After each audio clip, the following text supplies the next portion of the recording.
Hello, my name is Steve Hilbert. First of all, I want to thank you very much for giving me the opportunity to talk about identity at the Frog in Vienna. I'm actually working as a policymaker in the Resource Center for Non-Formal Education of the Luxembourgish secondary schools, and I am presenting you my work about this nice game called Gris, a lovely game from a tiny studio from Barcelona, which is called Nomada Studio. And the research work starts with a very simple and easy question, which is how can Gris contribute to individual identity?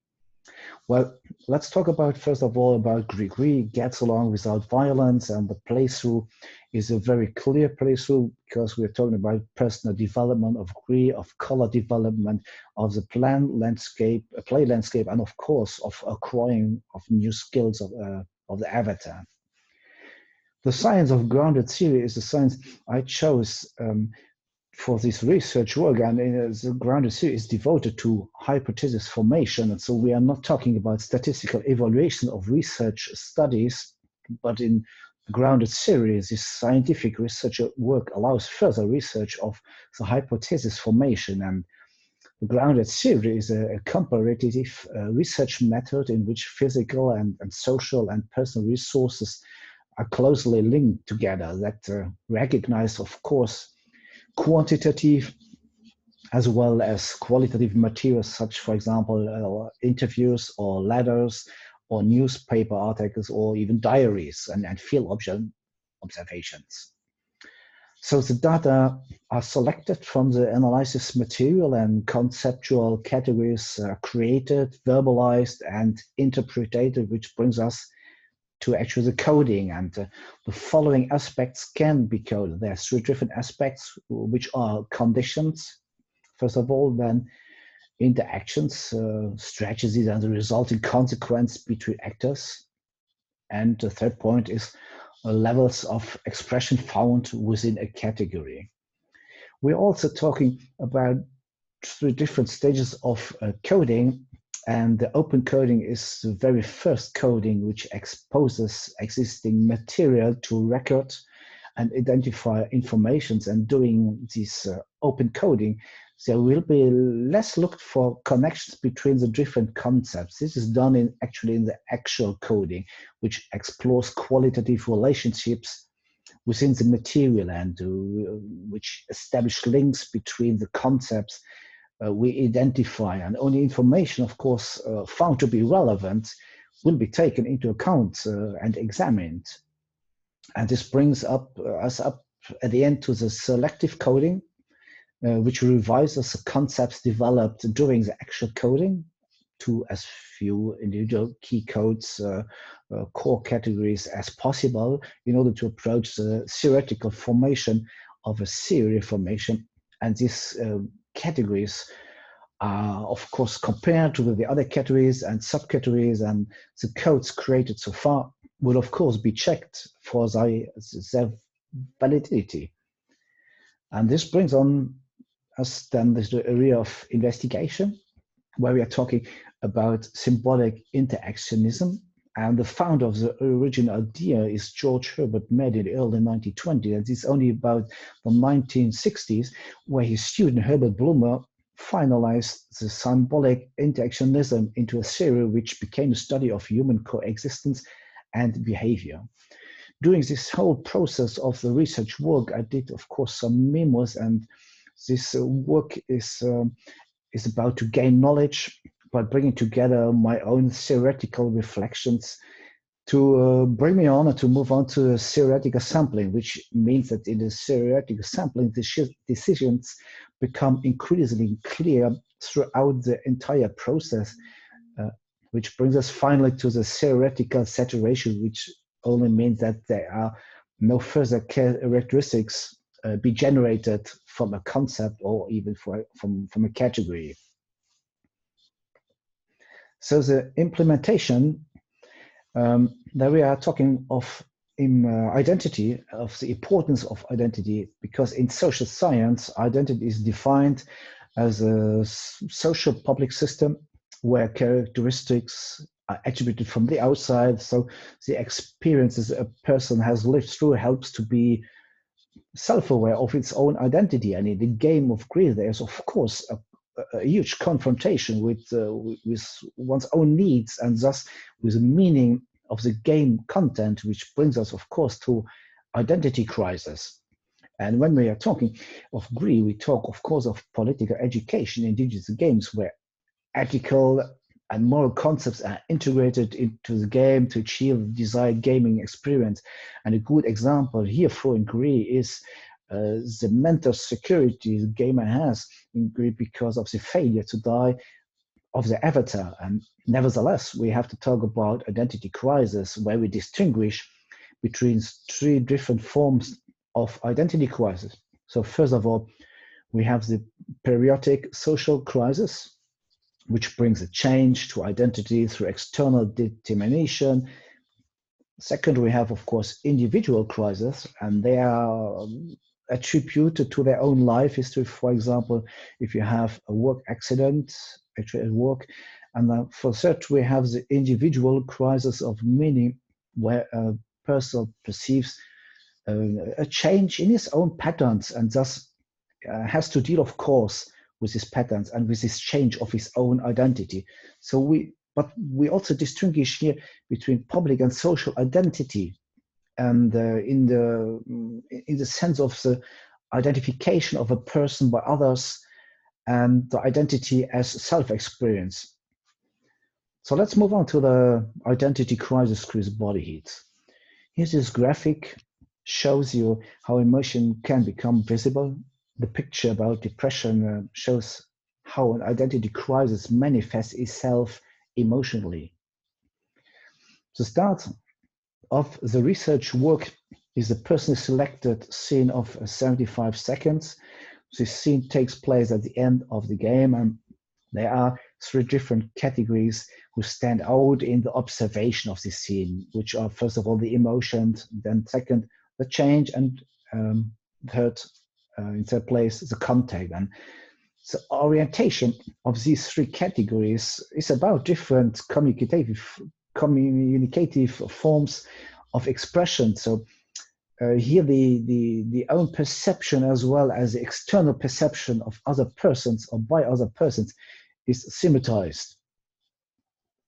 You can actually find the link of the video on the slide I just showed you. Here's it once again. So let's move on to coding. The coding concerns, of course, the three categories just mentioned, so that we move fast on to the categories. And here we are talking about the first results. And first categories has shown up, which are interpersonal and, of course, peer groups. And the system of these peer groups is a stable structure of common behavior which influences each other, and the actions within the system can primarily be regarded as system-bound actions. So the individuality of the individual group member is therefore secondary, but of course, individuality can call a system into question and thus leads to conflict. And the conflict is, of course, the mechanism that allows to express personal interests. Most studies have shown that people with great emotional clarity are better able to cope with stressful situations than people with a low clarity disposition. So that this also means that anxious people find it more difficult to gain new positive insights from their emotions. So, talking about forms of conflict management. The stability of a peer group requires the adolescent to be, first of all, able to cooperate and, of course, to criticize. So dealing with conflicts is a central point of analysis in the game Gris. And when we talk about conflicts, we must, of course, deal with conflict management. And we have to identify three different forms of conflict management, which are, first of all, preventive and prophylactic, as well as destructive, and least but not last, the constructive interaction. And these three different forms of interaction are then analyzed for their characteristics in an interview. And then we have to move on to this interview. Well, this interview is, first of all, semi-structured, which means that the discussion is partly directive and partly non-directive, which means that participants are free to ask their own questions and share their comments. Actually, due to the pandemic, this interview has to be held by a video conference, and the participants, the people which took part in the interview has been people with a social education, and they were selected as interview partners because it is assumed that their qualifications will provide them with a greater ability to understand mental health problems. So the interview started with a short explanation of the game from the developer studio Nomada Studio, which you can actually find on their homepage. And then they also got shown the video sequence of 75 seconds before the textual coding has been done, and then the final evaluation of the interview, which brings a result. And the result is that during this interview, the person have a massively increased focus on conflict resolution strategies, and the ability to change perspectives is considered as an ability to solve conflicts, and plays, of course, an essential role either in a peer group or in their own perception. And in addition to this, in brain research, they're talking about that human attention is limited only to 90 seconds, and this means that a feeling can only be experienced for a maximum of 19 seconds, and therefore it is very important to experience positive situations. They help to increase the self-confidence and the life satisfaction. And by the way, positive feelings reduce stress symptoms, strengthens the immune system, help to cope better with illnesses and other stressful situations. And as positive experiences are important, they are analyzed, of course, for their impact. And this is done by actual coding. The emotion. First of all, let's talk about feelings. Feelings are a part of emotion. They help to understand an object and to transform the object into an emotion. So an emotion can only be understood if the existence of the situation and the object, or the object, is accepted. So this recognition takes place via cognitive processes which are necessary for the individual to relate an object to himself. And they confirm that emotion is actually not concrete without cognition. Of course, emotions are detected and evaluated in a peer group, and in peer groups, they become, of course, politically relevant through visibility. And this means that shared values in peer groups can also be felt on a physical level, and which brings us to cognition and will. And the will is only partly controllable. So the brain center of the amygdala provides each term with an emotional anchor as far as it is of personal importance. So there's an evaluation takes place before a decision to act is actually made. And here, a brain actually compares findings with previous knowledge. And this leads, of course, to comparison of the advantages, of the disadvantages, and of course, expectations arise out of it. And the principle of cause and effects leads them finally to a decision to act. So we finally see that the will makes this action to become a reality. And before, of course, this recorded information can be understood, it must be filtered, and filtering is seen as a requirement for greater cognitive skills. And this arises from the process which is called a perception, which means that if a person processes the necessary cognitive skills, it is able to take in other perspectives. This once again brings us to the next step, which means education. And in education, a person learns to recognize connections and evaluates the consequences of one's own actions, actually.